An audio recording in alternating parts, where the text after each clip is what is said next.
Timna and Sheba, Ancient Kingdoms of Arabia. This 1950s film follows the quest to rediscover the capitals of the spice trade. The expedition was led by a brilliant young archaeologist seen here on the right.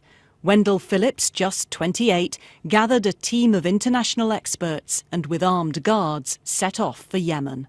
It was their responsibility to guard our security throughout the interior, for we were the first party of Americans to ever make this journey, and through much of the area that we were to cross, we were the first party of Europeans of any kind. Over the next few years and through many adventures, the expedition excavated several important sites. Ancient treasures were found, many of which are on display for the first time. But most importantly, the team established new timelines for Arabian history that remain the reference for researchers today. None of it could have happened without Wendell Phillips.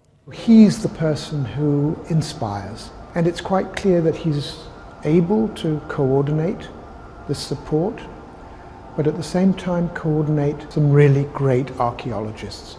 And I think it's that combination that makes him such a great figure. One of the highlights is this alabaster head, nicknamed Miriam.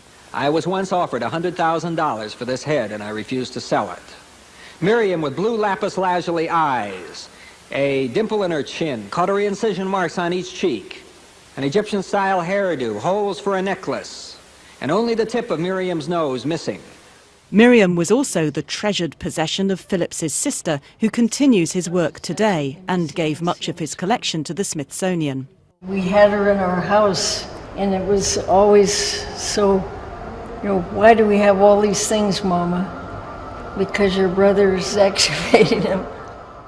Everything that you see here when we initiated our expeditions was initially under the ground, and it was a thrill to walk through the streets where no one had walked for over 2,000 years. Wendell Phillips had to abandon his excavations because of tribal hostilities. He and his team were forced to flee across the desert and only just managed to escape. And with current tensions in Yemen making archaeology almost impossible today, many of the mysteries of Arabia are still waiting to be uncovered. Jane O'Brien, BBC News, Washington.